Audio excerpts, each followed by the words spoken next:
Someone asked me how many years I've been working for the New England Council, and I said 4 years longer than Bill Belichick. 28.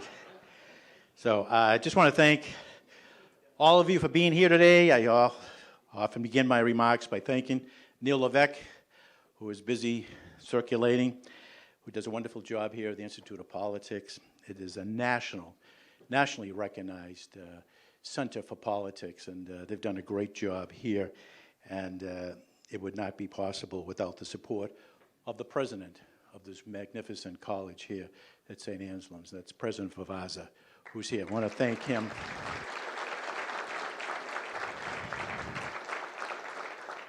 And I also just want to give sincere gratitude to all of our very generous Politics and Egg sponsors. And the banners are on the walls across the room here. These people are corporate giants here in the community for many reasons. Not only do they run a four-star operation, but they're so civic-minded. They're engaged in so many worthy causes, and this is one, Politics and Egg. So I just want to thank them, and if you see anyone who represents any of these companies, you should say thank you for the support that they have given. Before I introduce today's guest, I just want to take a moment to quickly tell you about a few upcoming New England Council events. Today is, in fact, the Council's first event of 2024. We have a very busy lineup planned in the next couple of weeks. On Tuesday, we're looking forward to a breakfast program in Boston with House Minority Whip Catherine Clark.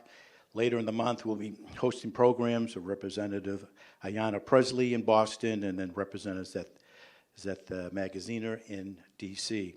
And on January 31st, we're incredibly excited to be kicking off a new initiative at the New England Council, and that is our Rise and Start Network for young professionals here in New England.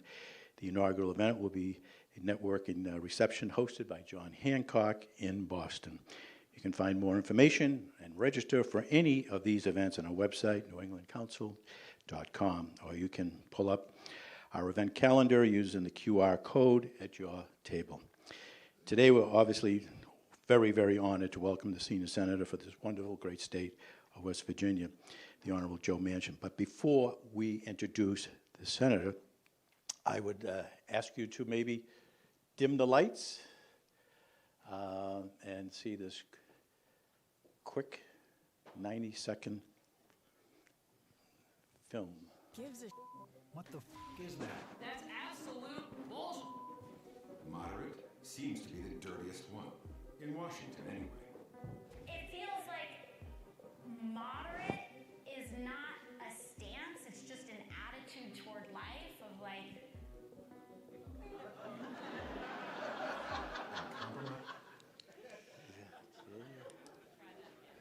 Okay.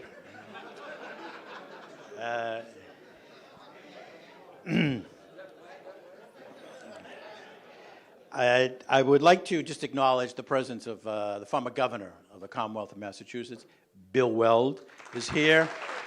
I want to thank him. Good man. And we have so many other elected officials, and you know who you are. And but they came from all parts of New England to be here to hear the senator speak. And speaking of that, I have the honor to welcome his daughter, Heather Manchin, to the stage. She's an accomplished executive who's worked her way up through the ranks of a very major life sciences company, from a data entry clerk all the way to the corner office. And today she serves as the CEO of Americans Together. This is Senator Manchin's new organization. And she's going to tell you a little bit more about the organization and the listening tour they're about to kick off today. Heather? All the four-letter words in the dictionary. Heather. What the is that? That's absolute bullshit. Moderate seems to be the dirtiest one. In Washington, anyway. It feels like moderate is not a stance, it's just an attitude toward life of like... And compromise? Forget about it. People don't vote for Republicans to come to their state capital and work out deals in the back room with leftist Democrats. So who gets left behind when both sides refuse to across America know that sometimes, to get things done, you have to meet in the middle. And they do it every day for themselves, their families, and their communities. That's what makes America exceptional. Isn't it time our elected officials followed their lead? By joining the Americans Together community, you can push back on the partisan extremism that has taken over our political system and influence both parties to come together to solve America's problems. We'll raise up the voices of Democrats, independents, and Republicans who value common sense and show that the sensible majority in America wants results that can move our country forward. Join us to bring back compromise,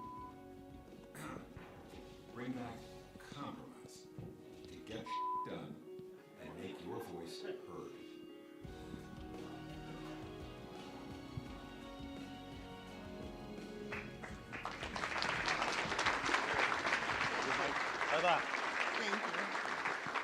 Thank you. Good morning, and thank you. And thank you, St. Anselm, for providing a forum where compromise is not a four-letter word. I know that we know that's how life happens, work happens, family happens, community happens, is with compromise. So Americans Together is a newly formed organization to build and give a home to the common sense majority. It is and should be the home base for American politics. And I think we all know that our country, the toxic polarization has pulled each party to the extremes. And we believe that not only does the common sense majority deserve a voice, but a seat at the table. So no better place to kick that off than here in New Hampshire, where your independent thinking has been a bellwether for politics for a very long time. And so thank you, and please join us at AmericansTogether.com. We want to not only give you a home and a voice, but we want to give the country a sense of that the moderates can drive discussion and decide elections. So thank you, and with that, I'll turn it back over to Jim.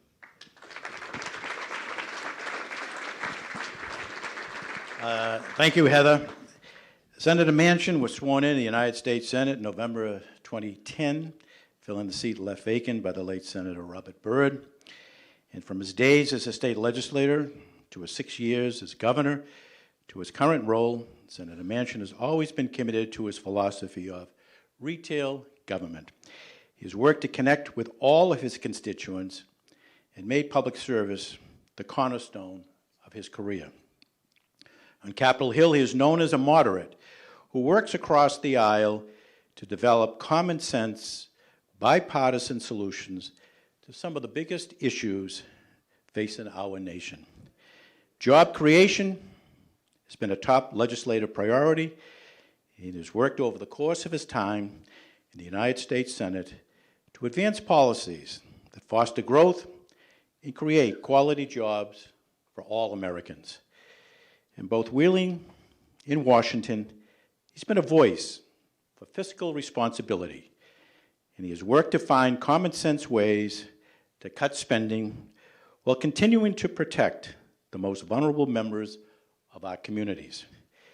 In November, he announced that he would not seek re-election in 2024.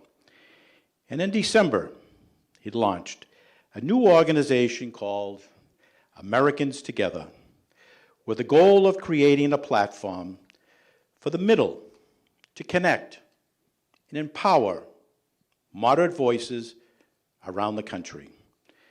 Needless to say, we are honored that the new organization's first order of business is a listening tour that kicks off right here in New Hampshire at Politics and Eggs. Please join me in welcoming our very special guest, the Honorable United States Senator Joe Manchin. All right, Joe. Yeah, that's not a bad idea. Yeah, why don't we do that? Senator made a good suggestion when we start off with the Pledge of Allegiance to the flag of the United States. I pledge allegiance to the flag of the United States of America and to the republic for which it stands, one nation, under God, indivisible, in liberty and justice for all. This is yours. Okay. Thank you, Jim. First of all, thanks to St. Anselm's College. Thank you so much, Mr. President. I appreciate the hospitality. You all have been wonderful. And to all of my friends, and I feel at home here at a Catholic Benedictine type of agenda. Being an altar boy for 12 years, I feel right at home. So thanks again.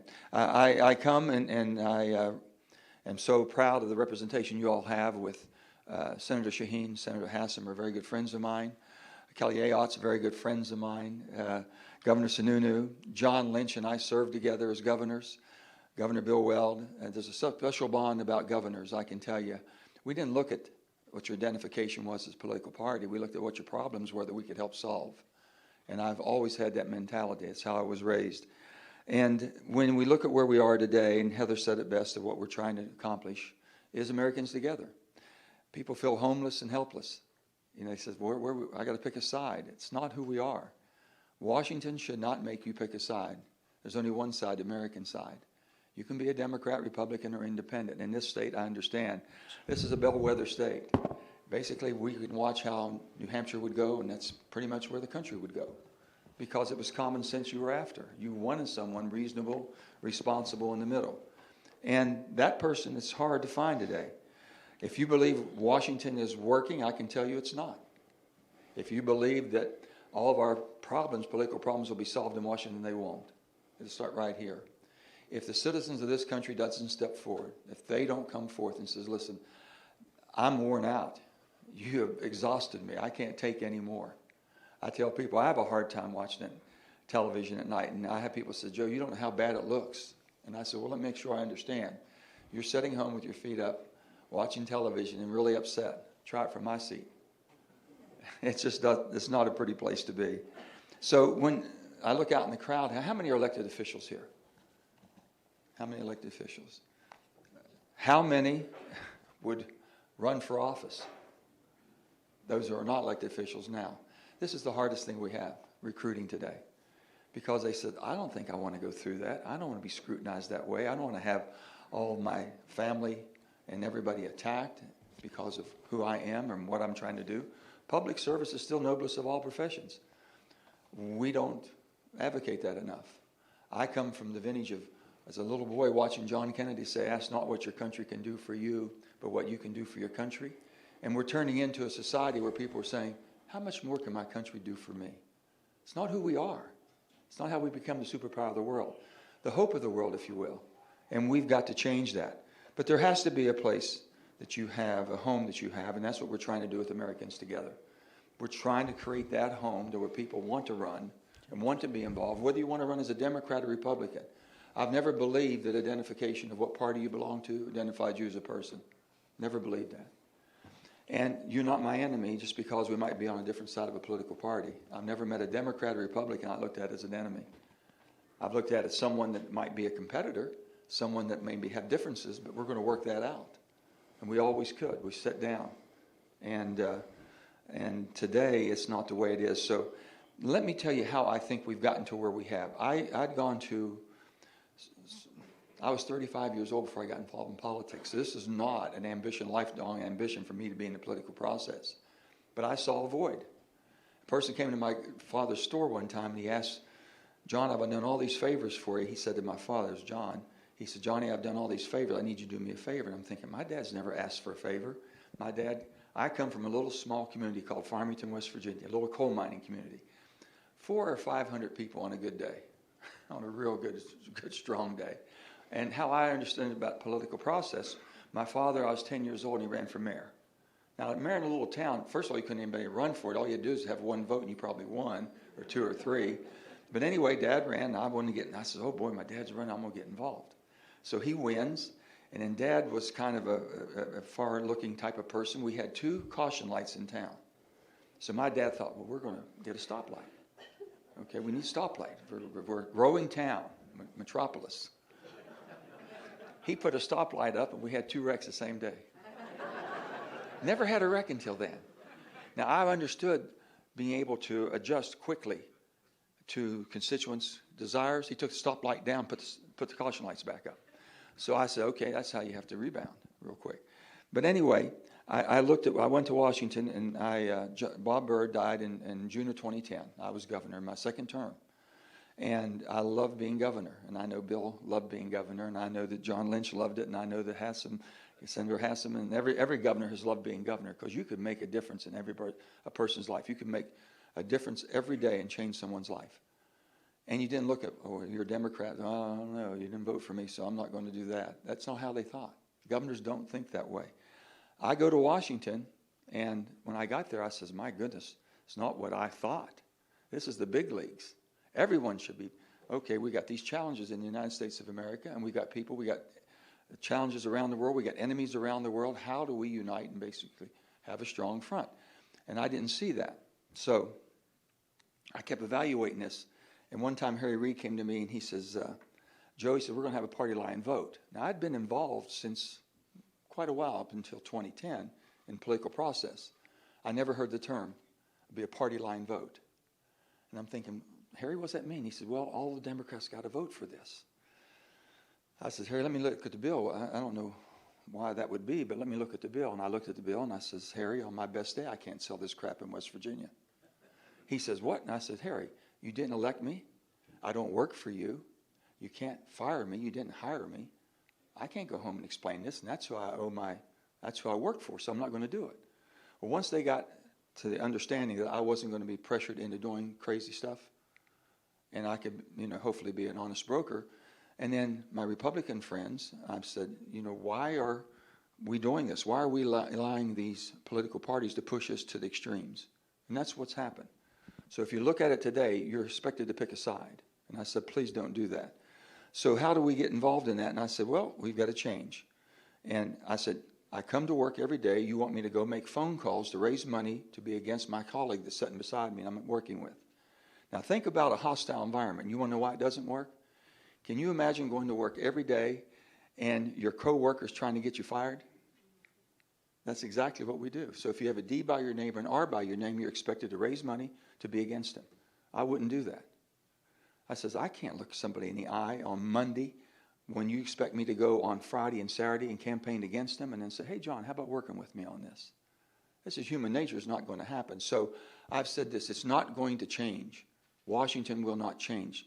It's a duopoly. It's a business. It's doing very well. A lot of money's coming in. They're not going to change. This is where it's going to change. If you want to change the political atmosphere and the attitudes that we have in Washington, it'll change right here.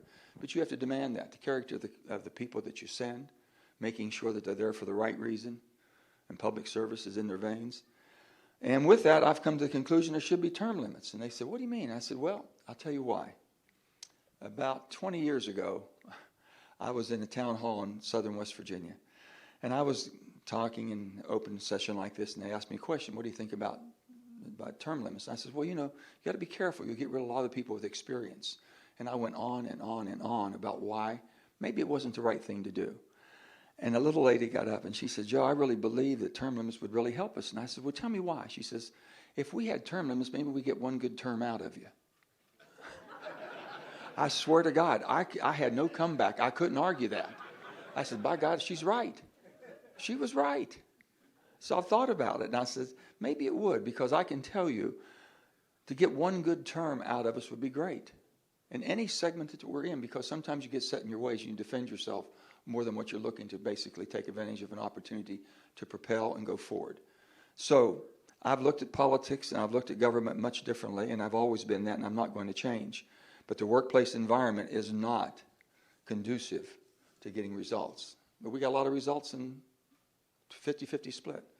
The 117th Congress is probably one of the most productive Congresses that you've ever seen. And they said, why? We were split 50-50 for the longest period of time in the history of our country. 50-50 split down the middle in the Senate. We've come to the conclusion then, you know what? Those of us in the middle had an awful lot of power that we could basically pull people together. They couldn't get anything done without us. So then that's where the bipartisan group started taking over and leading us into things. Bipartisan infrastructure bill, CHIPS Act, Science and CHIPS Act, all the different energy acts that we've done. And I know we have some of our fellow Americans who are showing their disagreement on some things, and I'll talk about energy. We have to have energy security in America. We didn't have that. We're producing more energy today than ever before. No one will believe it because the administration doesn't talk about it. We did a piece of legislation called the Inflation Reduction Act, the IRA. You hear so much about this and that, and depending on which side is good, is bad, is whatever. That bill was designed to be an energy security bill, and the administration doesn't talk about energy security. They talk about only the environment. We're responsible for our environment, all of us. But you better have the horsepower to run the greatest economy in the greatest country in the world. And we have that now. We're producing that. But we're also investing more in clean technology than ever before. So the groups that might be protesting are not looking at what we have done and what we have a chance to do. Realizing you have to do what you have to do today and do it better than it's ever been done before, but invest in the technology you want for the future. So we're doing both. But you don't hear that. So people say, well, why are we not getting our points across? I don't know. Are you afraid to say that we're producing more gas and oil and nuclear and doing things that we need to do to run the country better than we've ever run it before? Stabilize the world, if you will, in the world markets. But on the other hand, we're investing more than ever, and there's more technology coming to us and more investments to our country. And that's why it hasn't collapsed. The economy's doing well. Things are still going better. All the procrastinators have said, no, this is not going to happen. It's going to have a recession. Everyone's hoping for a recession. My God, I don't know why you want to hope for something like that. We have the ability with this great economy of ours to really make things happen. So where does it come down to? I think the character of a candidate, the character of people that want to serve. You are and I am who we are because of how we were raised, where we were raised, and who raised us. I've never forgotten that, and I've never made a decision that I can't think, can I go back home in my little town of Farmington and explain this? If I can't look those people in the eye, and I've said in my little state, here we are in New Hampshire, live free or die. West Virginia, mountaineers are always free. We both have the same desires, and our motto is all about freedom, democracy. It's what we want. It's what we cherish. And I've said back home, and I think the same is right here in New Hampshire, people can shake your hand, look in your eye, and see your soul. You can't BS them. That's all they got. Their gut instinct is all they have. And that's what we are about, and that's who we are as a country. So, Americans together, how do we get back? How do we give you a chance to believe there's something that you might have an area to cohese around? And that's what Americans Together is about. It's nothing catchy at all. It's pretty straightforward. Are we going to stand up and basically fight back to get this great country of ours back on track? Do you have to be run from the extreme right and the left? Do you have to be my enemy? Can't you be my colleague? Can't you help me solve the problems that we both identified? That's all we're asking for. And you have to get up here and just demagogue people. I can't do that. And the hatred is spewing out. It's not anymore. I always said this. I've been competitive all my life, and I've been in sports. And Nick Saban, I'll tell you, Nick and I grew up together.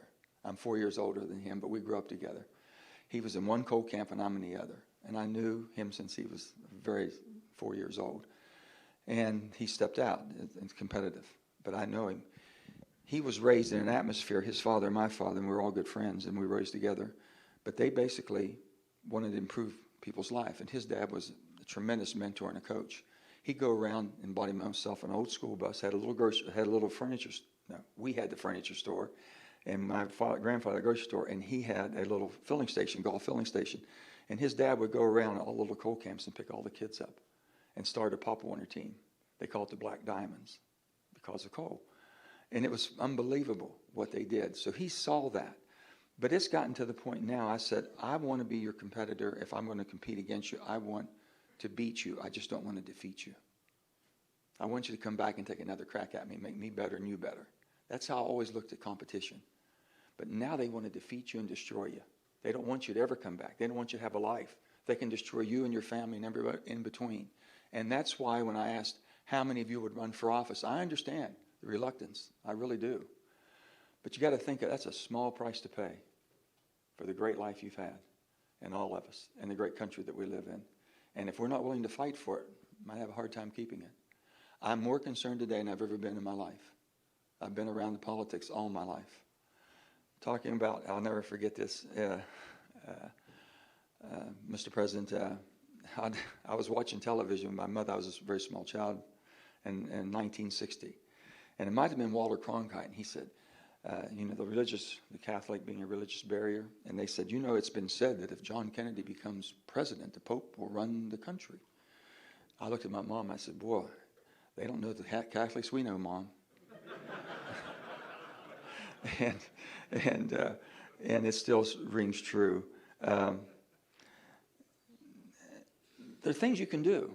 You all have about 349,000 people in this wonderful state of New Hampshire that are independents, registered independents. You have a tremendous opportunity to make a big, big difference as far as what's going to happen, what may happen, very quickly, and make a decision. I understand there's about 100,000, usually, historically, 100,000 New Hampshireans that are independent that don't really vote in the primaries. And that might be where the battleground is right now. I wish that the Democrat primary was still here. I wish that there was an active going after it. I think it's always been a very good thing. And it's always been a state that I've watched very clearly because I got a very good indication of what was going to happen when I saw what came out of New Hampshire. But that's not to be. But still yet, people getting involved. Why aren't they involved? I got people saying, no, I don't want to go vote. I got nobody to vote for. Well, you have to create that opportunity. So how you do it? Majority voting, gerrymandering. Okay, you have about 390 out of 435 congressional districts. 390 are already pre-cooked. Donald Duck could be running as a D in a Democrat gerrymandered district, and Donald Duck will win. Mickey Mouse could be running in a Republican, and he'll win. That's just the way it is. And that's not how we are, and that's not who we are. So how do you change that? If you can't change that, the easiest thing to change is how you do your primaries. Majority vote. You get more people involved. People thought didn't have a chance, didn't have a political machine behind them, didn't have money behind them or support, but they can really make a difference. Can make a difference. Truly can. I've had some of my colleagues, a very dear colleague of mine is Lisa Murkowski. If it wasn't for that type of ranked choice voting or majority voting, she'd have never been elected. And you lose a Susan Collins and you lose a Lisa Murkowski, you've lost a tremendous bipartisan effort that they always engaged in. And so many good people. So these are the things that I think that can be done and should be done. And I'm hoping that we take all of this serious. Talking about the serious things we have, if you ask me, the greatest concern I have is crisis at the border. We have 2 wars going on right now. We must support Ukraine. You see I wear a pin for Ukraine in the United States. And I believe that it's the best investment that the United States has ever made when you have an aggression from a country that doesn't have our values, such as Russia. And here's a country that's willing to fight and die for their values and beliefs. And all we have to do is support them. And if not, we'll be drawn into a war. I assure you if we're not, because they'll move on to the Baltics and to all the neighboring allies that we have. And then we are drawn into that. And what we see going on in the Middle East right now, last night there was an attack on the Houthis, which I think was deserved. I think we should have attacked them, should hit hard. They're out there basically shooting and doing harm to our military, and we're going to stand by and take it? No. So I appreciate that return. We'll see what happens, but we've got to. When you see what happened on October the 7th, which was just unbelievable to see that in today's world, and the type of viciousness and horrific things that have gone on. It's just unbelievable. So, but the border, I can tell you, is the most serious I've ever seen in my life. It's a crisis. I don't care who you are and what you believe. I've been there. I talked to all of the representatives in Congress and the Senate that represent the border. And I'm talking north and south border, not just one. But right now, the southern border is the greatest challenge that we have. That has got to be taken care of. It does. And I would hope that the president will do what he has to do if Congress doesn't do what it needs to do. I would pray that happens very quickly, and we'll just see where that goes. But we're going to find out next week. We were told before we left for Christmas, well, I was prepared to stay there all the way through Christmas, not to leave until we fix that border. And support for Ukraine and support for Israel and all the other humanitarian needs that we have. But that didn't happen. We were told that we go home and we come back and we'd be right that and take care of that pronto. And we didn't do it last week. And we have another week coming up. It can't go on another week. We've got to get involved. So that, the securing our border is if you can't take care of your own borders, you can't help people take care of theirs. And that's where we are. And I think it's a great concern that people have. The easiest vote in Washington and the easiest vote in any political arena is no. You can vote no 90% of the time and have a job for life. No one puts you in a position, or why'd you? There's always someone who'll agree. It's the perfect. It's not. It wasn't perfect enough, so I couldn't support it. How many times do we hear that? I can find something wrong with everything, and I can give you a reason why I didn't support certain things if I'm looking for that. If I give you a no vote, the majority of the time, I'm not the right person in the political process because I'm not looking for a yes vote. How do I move forward? And that's what happens. So the no vote, I've said this before, show me a person that votes no all the time, and I'll show you a person's a lifer. They'll be there forever. It's a retirement home. I've outlined a few things that I think that can be changed, and my purpose. Everyone says, well, you're running for this or running for that. And I said, no, I'm running to basically bring the country together. I want you to know there's hope. There's more people like us that believe that the centrist, center left, center right, the grand old party, and the old blue dog Democrats that were there could always get together and make a deal. And we've got to get back to that. If you're going to govern, you've got to get back to governing. If you want discourse, then do what you can. If you can't change Washington the way it is now, which I don't think we can because of the enormous amounts of money that are supporting the duopoly of the Democrat and Republican Party. But if you want to find the middle, they can't win without you. Think about this. Nobody can win up here unless they get the independent vote. Nobody can win unless they get the center left and center right. They can't do it. The extremes cannot do that, but they believed it's what we call the tail wagging the dog is what's happening. And that's got to change. So with that, I'm happy to open up to any questions you might want. Jim, however you want to do it. I want to thank you all. I really enjoy and appreciate being here.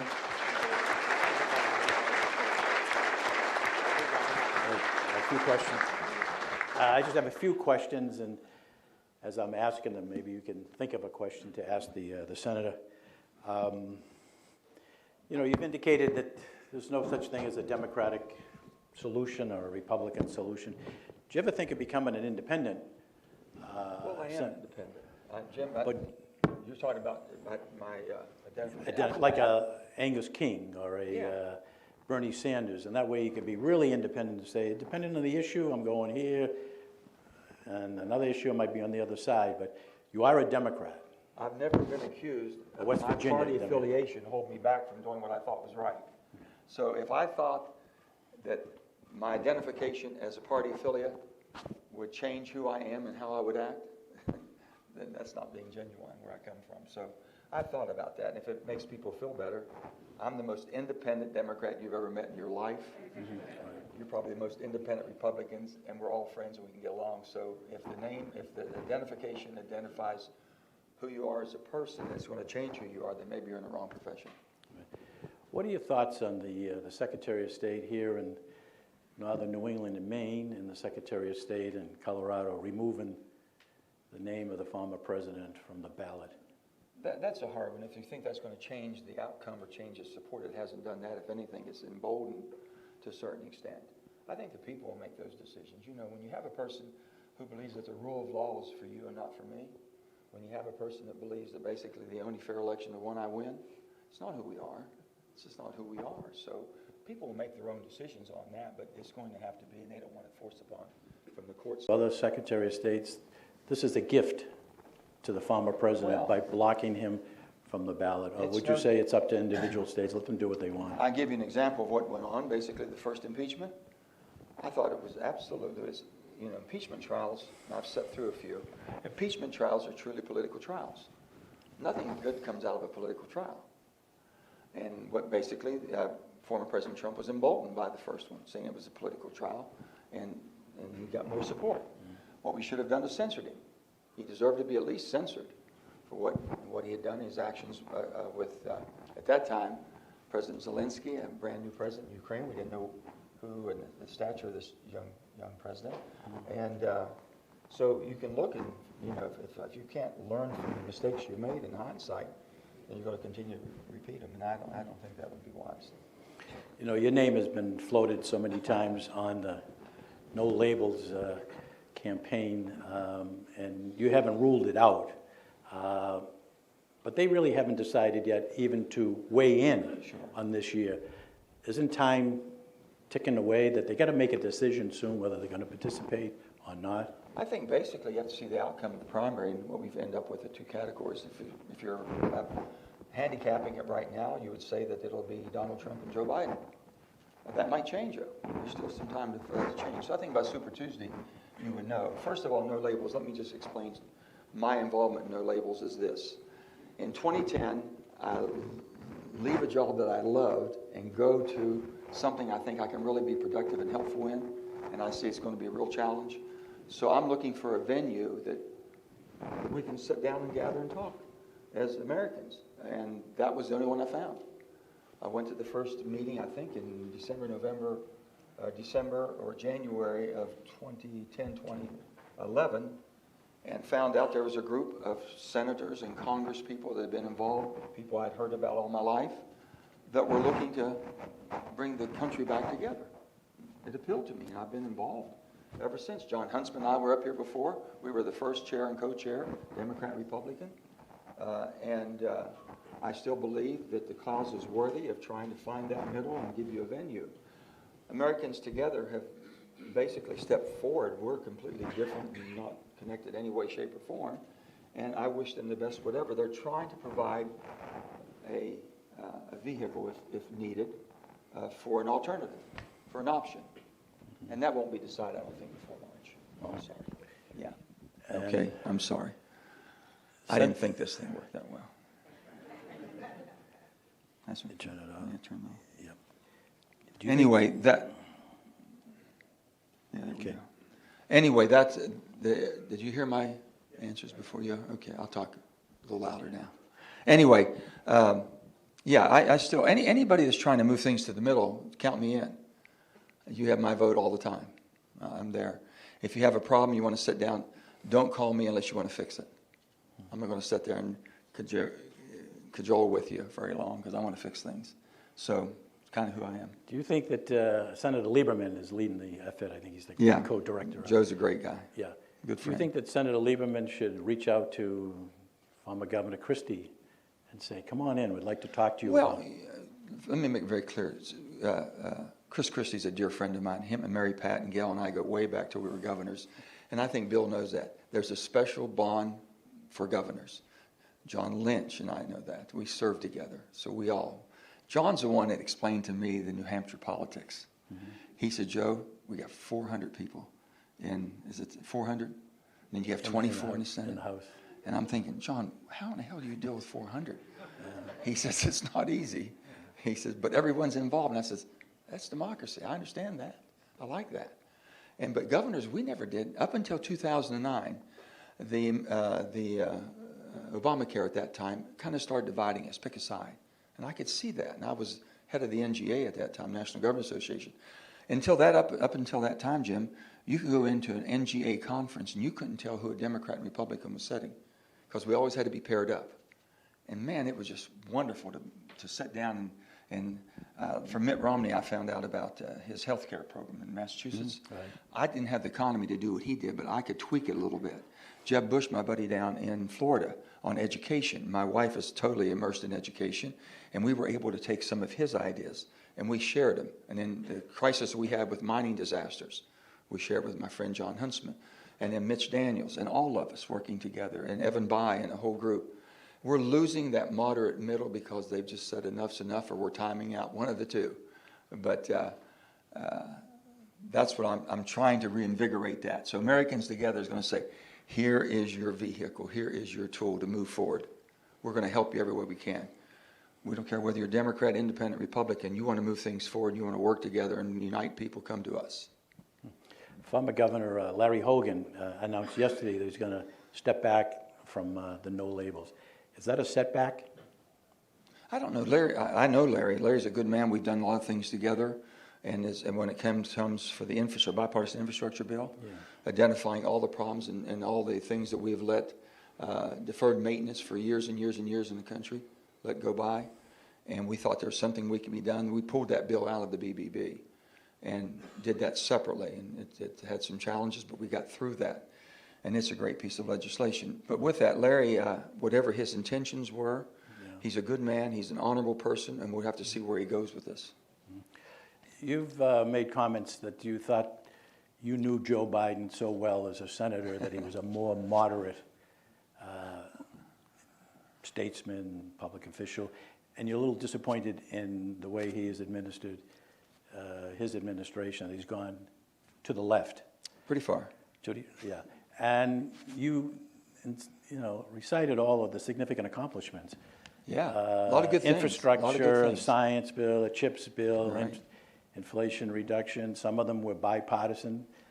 Let me just tell you about inflation. Credit to the president on moving some of that with colleagues in the House and the Senate. No. Oh, okay. One thing. Just throwing it out. Yeah. The thing, the president and I know each other. We've known each other for a long time, okay? Good man, a very decent person, and good to work with from that standpoint. And he'd always been kind of the centrist, within the Senate. As you recall, his career for a long time. Representing the state of Delaware, which is a very, very economic engine, if you will, conglomerate, as far as how they run their operation up there, and I appreciate that. But when it got to the point to where when he got elected, and I think people were looking for some normality, that's my best word, normality. Calm it down. Let's work together. That's not my enemy. I don't hate you. I'm not after you. We're going to work together. We have a different idea. You're going to go ahead and vote against me. That's fine. We'll sit down. We'll find something else to work on. You just move on. We thought that's what we were getting. And that truly is what I thought his intent was. He's been pushed to the far left. That's the only thing I've said. And I don't know whether it's just basically the hey, you owe me because I got you elected and this and that. I think that one time a person had a fundraiser for me when I first started out. I'll never forget, I was governor. I just got in the governorship, and the person came in and says, I need this, this, and this done. I said, well, that's not good. I'm not going to do that. Well, I had a fundraiser for you. And I said, oh, I'm so sorry. I thought you were investing in good government. I didn't know you were investing for yourself. So I found out how much in the fundraiser, I gave him all the money back, and that stopped everything. Once you stop that, you can stop it. And this is what people are expecting.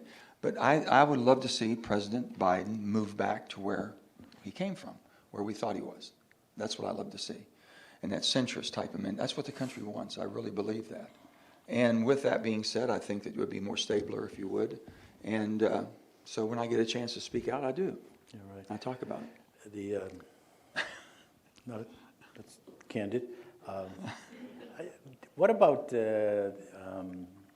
you mentioned it already, President Biden probably will be the nominee in the Democratic side, and Donald Trump will be the nominee on the Republican side. If that's the case, what do you do in November when you go into the voting booth? That's a difficult question right there, depending on what we have. If what you're surmising is that it is what it looks to be. Mm-hmm. And then you have to make a decision. The character of that candidate, whether you agree or disagree, whether you support or haven't supported, whether you're in the same political party or not. Mm-hmm. The people that are just telling me, I'm going to vote for the Democrat because I'm a Democrat, I'm going to vote for Republican no matter who it is, that's bullcrap. Vote for the person. Vote for the best person that should be leading this country. Mm-hmm. I was going to say bullshit, but they said I couldn't say that. C-SPAN, this is an adult show. I'm told we only have about 10 minutes left, so I have 10 more questions, but I'd rather have you ask the question. So we have some people here from the ARP. I think Jill Martin has a question for the senator. I do. Okay. I am a member of AARP. I'm a proud supporter and a member myself. I want to thank you, Senator, for your work on lowering prescription drug prices, including achieving the important legislation that secured Medicare price negotiation authority. And that covers. Do you want to get Catherine down? Insulin, also 35. Right. Medications now hopefully will be expanded in the future. I know that helps residents in your state, certainly helps residents in our state and around the country. But can I ask what else you see as actions that politicians, both and policymakers on the federal and state level, can take to further reduce the cost of prescription drugs? Well, transparency is the biggest thing. Transparency, but we had, so you'll know, I wrote into the bill total total across-the-board negotiations on Medicare. They had to be negotiated down. Now, I could have said, oh, no, I can't do that. We got to do it all or nothing. But we got some very significant drugs that are able to be negotiated and reduce the price. I could have said, no, that's not good enough. But I had to take some movement forward rather than stopping it. Now let's go further. The best, if we would allow the Veterans Administration, the VA, to basically negotiate for all Medicare and Medicaid, be the best thing that can happen to the country. They're the best. They don't have to go through any middlemen. They don't play all the games. They have the lowest prices in prescription, our veterans. But nope, it's just the way the system's set up, and we're trying to get to that. To me, that would be the perfect solution. But if not, we have to expand that. The $35 in insulin, that's all in the Inflation Reduction Act. Okay? Now, I can tell you, my Republican friends could not vote for the bill the way it was presented as reconciliation. They'll talk. It's kind of the inside ball game. That means it was about party line only. But they were involved in every part of what we put in that bill because I wrote the bill with my staff, so I know it. And the thing I've been upset about the administration is they're trying to implement a bill they didn't pass. You hear a lot, Manchin is attacking back and we're fighting them. I'm basically saying, just follow the law. The bill is very clear. And we try to get all the things you've talked about. We're going to continue to expand because I think people are benefiting by that very much. Maybe one more question. I'd love to take them all. Well, you only have so much time. Go ahead, Carolyn, and then the gentleman, other side in the back. Go ahead, Carolyn O'Connor. There's a mic right here. Thank you for your time, Senator. Carolyn O'Connor with Liberty Utilities. So you mentioned Democrat and Republican extremes, and so here we are at the New England Council event. Right.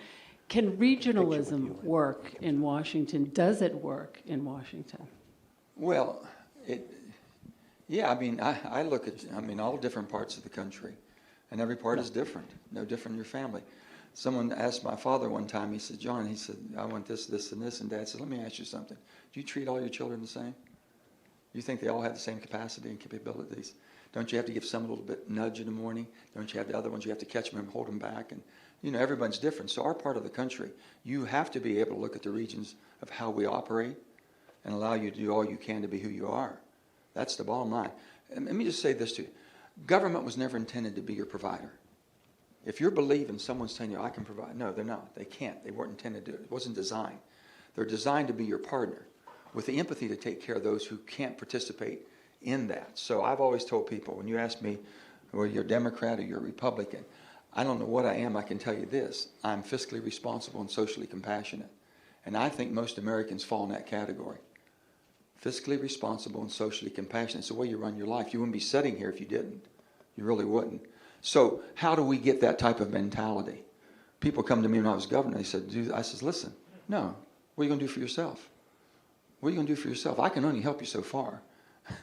Person one time, my dad had a little furniture store, and they said, hey, Johnny, can you give me some time on this? Carry me, couldn't make a payment.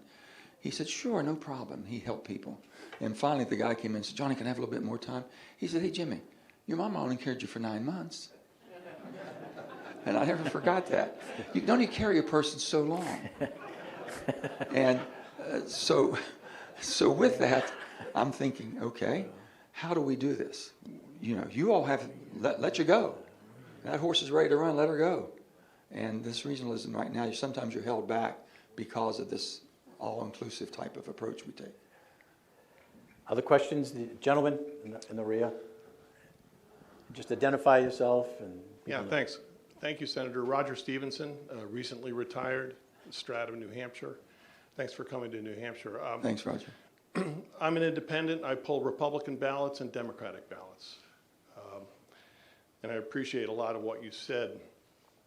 But one thing you did say is you would, at one point, wage an unrelenting fight against the Biden administration's efforts to implement the IRA as a radical climate agenda. Can you explain how New Hampshire communities that are vulnerable to increasing damaging flooding, such as Hampton this week, Dover, Portsmouth, as well as low-income and underserved communities all along our most vulnerable coasts, can reduce and respond to climate impacts without the IRA. Sure. Well, let me just tell you this. The IRA is probably the most, I think, most prolific piece of legislation we've ever had as far as moving both agendas. And the climate, as I said before, we're all responsible for the climate, and I take it very seriously. The world is using, and it's called global climate, not New Hampshire climate, not West Virginia climate or United States climate. It's global. You look at what's happening in the world, we've been decreasing, and we can do it more than any other country. I have always said you cannot eliminate your way to a cleaner climate. You can innovate it if you want the world to follow. But there's my friends on the far left that believe they can eliminate. Stop using this, stop using that, and stop using it. That's not going to happen. 90% of all pollution will come from one continent, Asia, in the next 10 years. So if we don't show them a way to do it better. So what we did with the bipartisan, not the bipartisan, but the Inflation Reduction Act, which was truly input from Republicans for over 5 years, I worked on that. We put that bill into the reconciliation, but we passed it. What it does, we're investing in the resources we need now for having the horsepower to run our country and stabilize the world, but also we have done more for investments in clean technology, carbonless technology, to bring that to the forefront. We have never matured some of these different types of processes. Hydrogen can be a tremendous horsepower, but also very clean. We just never spent any money. It's been around forever. Wind and solar by itself won't do it. It's a tremendous supplement, but we need more battery storage.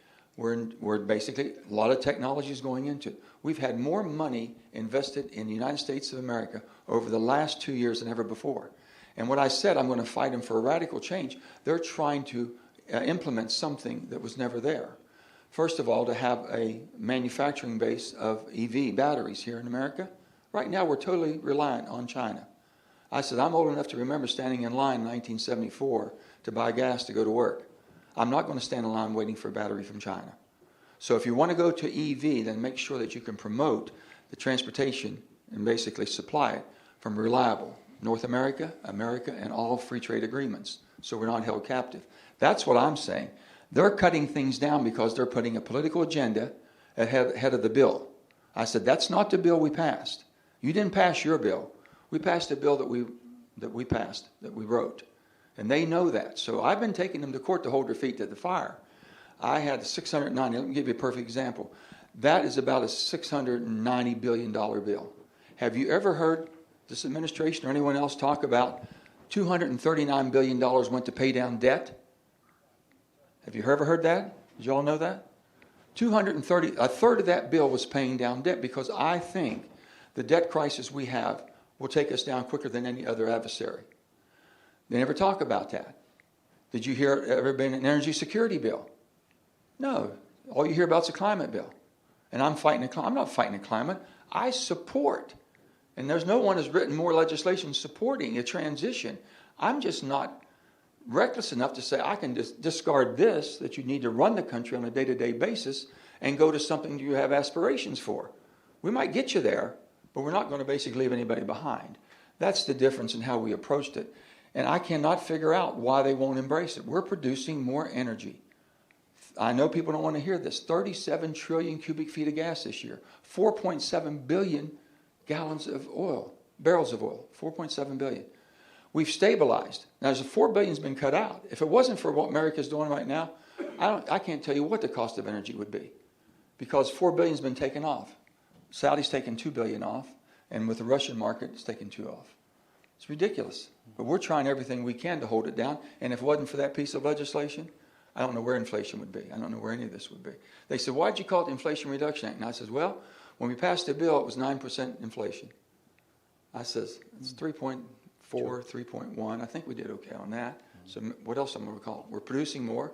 We brought the price of gasoline down. All the good stuff. Just accept what the good of the bill did and what the intention, and don't be afraid to tell the extreme on the left and extreme on the right that we didn't pay attention also, but we're just not going to sacrifice our way of life and our economy.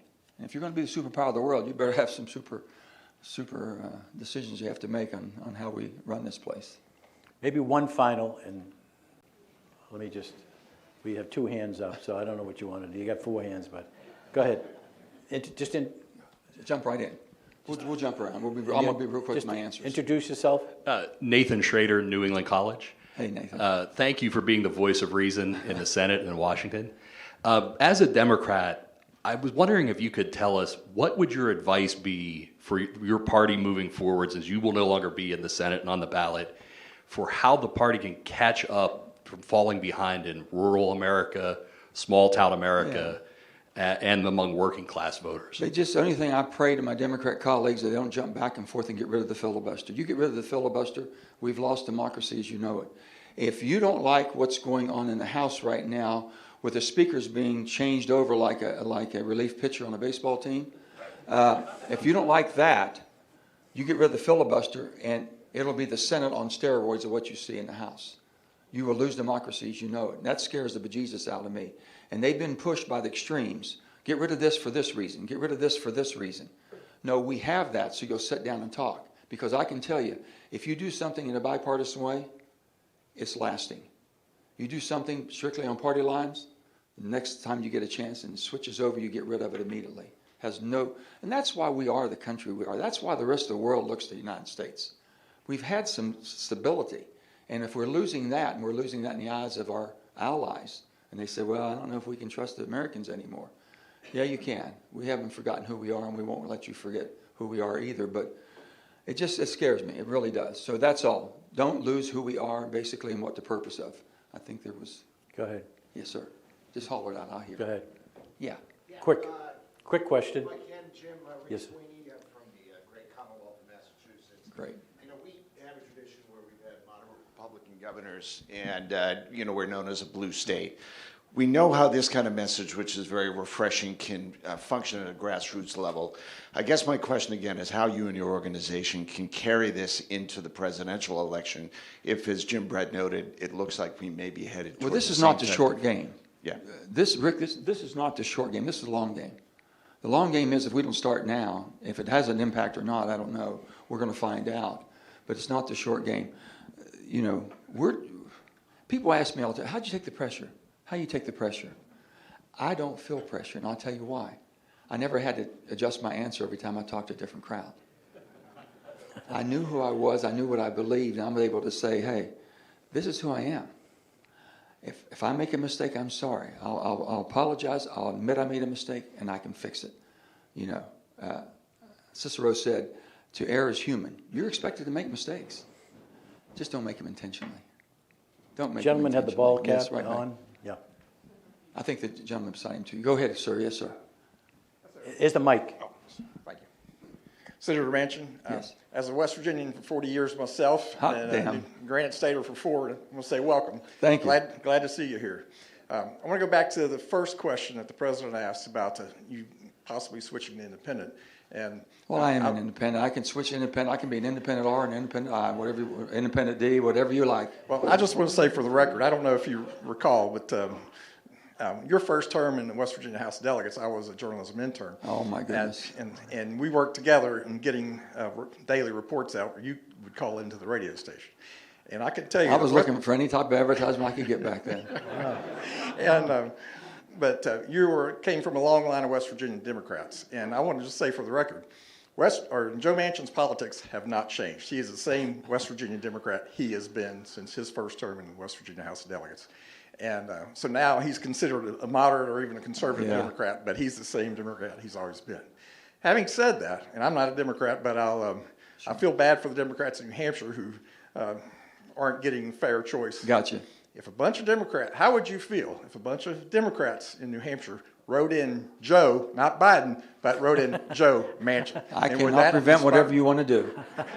Would that inspire you possibly? Would that inspire you possibly to consider trying that in other states? I'm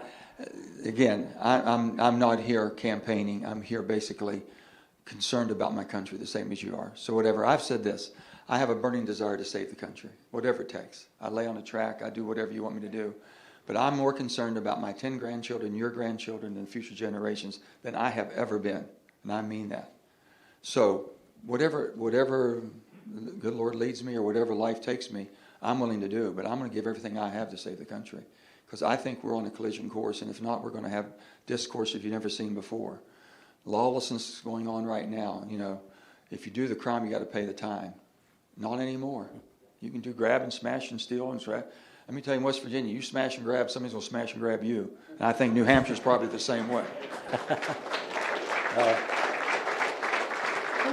Let me say one thing if I can, real quick. Go ahead, yeah. Why are your political identification, if you're Democrat or Republican, I can only relate to me. I'm a Democrat. My grandfather, I assume, because my state, I'm understanding in my history, my state was mostly Republican up until the Great Depression.